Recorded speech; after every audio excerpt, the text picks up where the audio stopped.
यहाँ जितने भी बैठे हैं डायरेक्ट सेलिंग इंडस्ट्री में काफ़ी लंबा समय से जुड़े हुए हैं, लेकिन कुछ इंपॉर्टेंट चीज़ें मैं आपको बताऊंगा। आप सभी जानते हैं federation of direct selling association एक डायरेक्ट सेलिंग का एसोसिएशन है जिसका मैं जनरल सेक्रेटरी के रूप से पिछले 12 साल से सेवा कर रहा हूँ। और जब हमने ये करने का कारण था 2010-2011 की समय, इंडिया में डायरेक्ट सेलिंग बिजनेस को लेके कोई कानून नहीं होने कारण बहुत सारे कंपनियां बहुत सारे उल्टा पुल्टा काम करके रातों रात भागने वाला बहुत काम हुआ, तो उस पूरा इंडस्ट्री पूरा बिजनेस बदनाम हो चुका था। कोई इस बिजनेस को कोई लोग विश्वास करने तैयारी नहीं था। जो लोग ज़्यादा टेक्निकल एजुकेशन नहीं है, कोई फाइनेंशियल बैकग्राउंड नहीं है और कोई सपोर्ट नहीं है, तो फिर भी अपना लाइफ में सक्सेस होना चाहते हैं, उन लोगों के लिए कोई माध्यम ही नहीं था। तो डायरेक्ट सेलिंग एक अच्छा अपॉर्चुनिटी, लेकिन कोई कानून नहीं होने के कारण वो गलत रास्ता ज़्यादा चला गया। और मैं जैसा सोचता हूँ वैसा और भी इंडस्ट्री में जो अच्छे खासे लोग हैं मेरी बराबर सोचते हैं, हम सभी मिलके संगठित हुए और वहाँ से हमारे संघर्ष शुरू हुए। किसी भी चीज़ अच्छे बुरे पहले बताने के लिए सबसे पहला हमको करना चाहिए। तो हमने क्या किया, एफडीएसी की तरफ से हमने एक मॉडल गाइडलाइन बनाया, एक सही कंपनी कैसा चलना चाहिए और क्या नहीं करना चाहिए। और हमारे जितना मेंबर कंपनीज थे वो कंपनीज पहला वो मॉडल गाइडलाइन फॉलो करना शुरू किया। और वहाँ से हमने सबसे पहला राजस्थान स्टेट गवर्नमेंट को कन्विंस किया और हमारी मांगने पे सबसे पहला राजस्थान स्टेट गवर्नमेंट ने model guideline for direct selling release किया था। 2013 की मैं बात कर रहा हूँ। और उसके बाद केरला स्टेट ने रिलीज किया था। फिर वहाँ से हमने काम, जैसा 2014 में जो बीजेपी गवर्नमेंट आना शुरू हुआ, फिर वहाँ से हमारा काम तेजी से होना शुरू हुआ। 2016 तक हमने सेंट्रल गवर्नमेंट का मॉडल गाइडलाइन निकाल पाए और वहाँ से इंडस्ट्री की पूरा रूपरेखा बदल गया। उसके बाद उस समय इंडस्ट्री में जो सबसे बड़ा समस्या था क्रिप्टो करेंसी को लेके, कुछ तो नया टेक्नोलॉजी है, बहुत हलचल है, हाइप है, तो सारे लोग उसमें जाने लग गए। अच्छे क्या बुरे क्या पहचानना पर कोई मतलब ही नहीं था, लेकिन अच्छा रोज ही पिक्चर दिख रहा था, सुंदर था, तो लोग काफी अट्रैक्ट हुए, इन्फ्लुएंस हो गए, लेकिन वो गलत था। तो ये बात मार्केट में अवेयरनेस करने के लिए एफडीएसए ने काफी हिम्मत से, क्योंकि जितने भी क्रिप्टो वाले कंपनी थे पैसे की ताकतवर थे, मनी पावर था, बहुत सारे पावर था, काफी दबाव हमारे सर पे था, फिर भी हमने विथ लॉट ऑफ डेयरिंग हमने ना नेगेटिव प्रोडक्ट लिस्ट बनाया, जिसमें क्रिप्टो को हमने नेगेटिव प्रोडक्ट लिस्ट डिक्लेयर करके पूरा मार्केट को अवेयर करके कम से कम एक 10,000-12,000 लोगों को हम बचा पाए। जिसने हमारी बात को विश्वास किया उसने क्रिप्टो की साइड में नहीं गया, जिसने विश्वास नहीं किया उसकी कोई चिंता नहीं करना चाहिए। उसके बाद गवर्नमेंट खुद हमारी बात को विश्वास किया। 2018 में मिनिस्ट्री ऑफ फाइनेंस एक नोटिफिकेशन में निकालवाया। उसके बाद 2021 आप सभी जानते हैं डायरेक्ट सेलिंग का रूल्स आ गया। अब हमारा पूरा पहचान बन गई, कानून बन गए।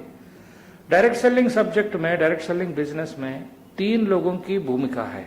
एक है डायरेक्ट सेलिंग कंपनी, एक है डायरेक्ट सेलर और एक है कंज्यूमर। तीनों को अपना अपना डूस एंड डोंट्स, क्या करना है क्या नहीं करना है, साफ साफ मेंशन कर रखा है। जब तक ये तीनों लोग अपनी अपनी काम को, अपनी अपनी भूमिका बराबर नहीं निभाएंगे, ये डायरेक्ट सेलिंग सही नहीं चलेगा। 2021 में जैसा कानून आ गया, अब सरकार बोल रहा हमारा तो अपना काम कर दिया, अब आप लोग देखो अपनी इंडस्ट्री को संभालना कैसा है। फिर हमने समझा एक डायरेक्ट सेलिंग एसोसिएशन अभी मेन भूमिका निभाना है कि सरकार तो अपना काम कर दिया है। मार्केट में अगर आप देखा जाए hundreds of companies है, thousands of leaders हैं और lakhs of distributors हैं और millions of consumers हैं। इन सारे लोगों को एक कानून के अंदर कैसा गवर्न करना है, ये तो सरकार का काम नहीं है। तो हमने समझा डायरेक्ट सेलिंग की जितना भी एसोसिएशन है, जैसे एफडीएस है और भी एसोसिएशन है, इनका भी मेन रोल ये है कि अभी सभी लोगों को अपनी अपनी सही रास्ते में चलाने का समझाना और जो भी इधर उधर जा रहे उसको ठीक करना और एक मॉनिटरिंग के रूप रखना, उसको जो अच्छा किया बुरा किया थोड़ा बहुत जहां तक हो सकता वहां तक समझाना। मेरा ये मानना है, आप सभी लोगों से एक रिक्वेस्ट है, डायरेक्ट सेलिंग कानून को बराबर समझिए। काफी अच्छी से हर चीज गवर्नमेंट हमारे लिए बनाया गया है, जहां तक अपन मेहनत कर सकता करना है। ये कोई इसमें कोई फ्री में या इन्वेस्टमेंट वाला काम नहीं है। जितना मेहनत करेंगे उतना ही हमको रिटर्न्स मिलने वाला और जनरेशन्स तक मिलने वाला है। जब तक ये बिजनेस को अपन बराबर नहीं समझेंगे, इसको हम सही रूप में नहीं कर पाएंगे। बहुत सारे लीडर्स यहां ठीक नहीं तो उधर, उधर ठीक नहीं तो उधर चेंज करते हैं, पर तो वो गलत है। एक्चुअली जब आप खुद नहीं समझे डायरेक्ट सेलिंग क्या है, आप किसी की इल्जाम नहीं कर सकते हैं। मैं सभी से रिक्वेस्ट करता हूं, सबसे पहले डायरेक्ट सेलिंग कानून जो गवर्नमेंट हमारे लिए दिया गया प्रॉपरली समझ लीजिए। आपको कुछ समझने में दिक्कत है, फेडरेशन की तरफ से हम तैयार हैं, हम अवेलेबल है आपको समझाने के लिए। जो भी क्वारीज होंगे हम क्लियर कर सकते हैं। और अभी हम बात करते हैं भविष्य की। डायरेक्ट सेलिंग कानून आने के बाद बहुत सारे लोग और बहुत सारे बड़ा कॉर्पोरेट्स विश्वास करने लगे हैं, क्योंकि बिजनेस अभी क्लीन है, नीट है। और जैसा अभी हमारा इंडिया है, अगर आप आज की स्थिति देखें, वर्ल्ड्स लार्जेस्ट पॉपुलेशन कंट्री है हमारा। 60% प्लस यंग पॉपुलेशन जो 20 to 45 के बीच में है और जेंडर इक्वल रेशियो है almost all. And we have biggest consumer market in India.